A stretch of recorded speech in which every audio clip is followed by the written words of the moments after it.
여러분 이거 알고 계신가요?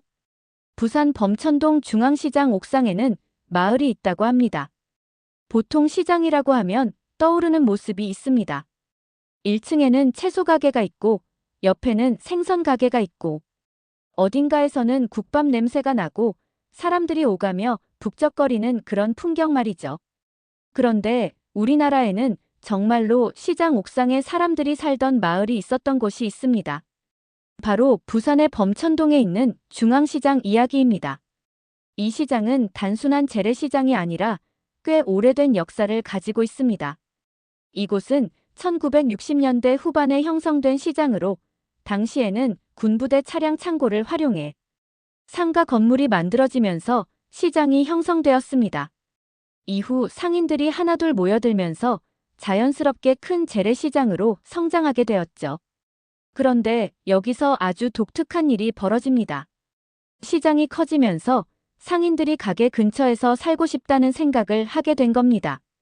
그래서 어떤 선택을 했느냐 하면 바로 시장 건물 옥상에 집을 짓기 시작한 것입니다. 처음에는 허가된 건물이 아니었습니다. 말 그대로 옥상 위에 작은 집을 하나둘 올리기 시작한 것이죠. 그런데 시장에서 일하는 사람들에게는 정말 편리한 위치였습니다. 아침에 일어나면 바로 아래가 일터이고 장사가 끝나면 계단 몇 개만 내려가면 집이니까요. 그렇게 시간이 지나면서 옥상 위에 집들이 늘어나기 시작했습니다. 결국 이곳에는 수십 가구, 많게는 100가구 정도가 모여 사는 작은 마을이 형성됩니다. 아래에서 보면 그냥 평범한 시장 건물입니다. 그런데 계단을 올라 옥상에 올라가면 완전히 다른 풍경이 펼쳐졌다고 합니다. 좁은 골목이 있고 작은 집들이 줄지어 있고 빨래가 걸려 있고 화분이 놓여 있고 아이들이 뛰어다니는 모습도 볼 수 있었다고 합니다. 말 그대로 건물 위의 동네였던 셈이죠. 처음 보는 사람들은 꽤 놀랐다고 합니다. 시장 옥상인데도 마치 또 하나의 동네가 숨어 있는 것처럼 보였기 때문입니다. 이 옥상 마을은 시간이 지나면서 결국 공식적으로 인정되기도 했습니다. 1980년대에는 무허가 건물을 정리하면서 일부는 합법적인 주거 형태로 인정받기도 했습니다.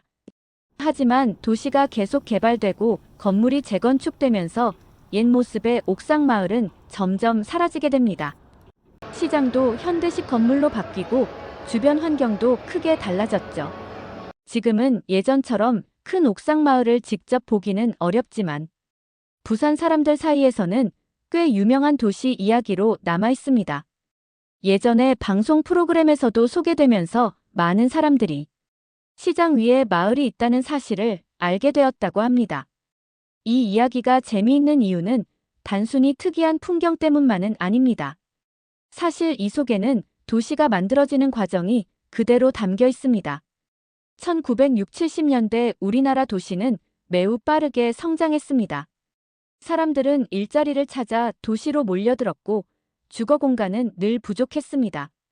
그래서 사람들이 살 수 있는 곳이라면 어디든 집이 생기기도 했습니다. 산비탈에도 집이 생기고 골목 사이에도 집이 생기고 심지어 시장 옥상에도 집이 생겼던 것입니다.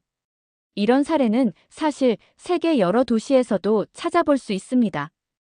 홍콩의 옥상집, 남미의 산비탈 마을, 그리고 우리나라의 달동네 같은 것들이 모두 비슷한 이야기입니다. 도시가 급격히 성장할 때 사람들은 공간을 최대한 활용하면서 살아가게 됩니다. 부산 범천동 중앙시장 옥상마을도 바로 그런 시대의 흔적이라고 볼 수 있습니다. 그래서 이 이야기를 들으면 단순히 시장 위에 집이 있었다는 흥미로운 이야기로 끝나지 않습니다. 우리가 사는 도시가 어떻게 만들어졌는지, 그리고 사람들은 어떻게 공간을 활용하며 살아왔는지를 보여주는 하나의 역사라고 볼 수 있습니다. 가끔 여행을 하다 보면 오래된 시장이나 골목을 지나게 됩니다. 그때 그냥 오래된 곳이네 하고 지나가기보다 이런 생각을 한번 해보면 재미있습니다. 여기에는 어떤 사람들이 살았을까? 이 건물 위에서는 어떤 생활이 있었을까? 이런 질문을 던져보면 평범한 골목도 하나의 이야기처럼 보이기 시작합니다. 부산의 범천동 중앙시장 옥상마을도 그런 이야기 중 하나입니다. 겉으로 보면 그냥 평범한 시장 건물이지만 그 위에는 한때 사람들이 웃고 떠들고 살아가던 작은 동네가 있었습니다. 그래서 도시를 볼 때는 건물만 보지 말고 그 안에 살았던 사람들의 삶까지 함께 상상해 보면 좋습니다. 그러면 우리가 지나가는 거리 하나에도 생각보다 훨씬 많은 이야기가 숨어 있다는 것을 알게 될지도 모릅니다.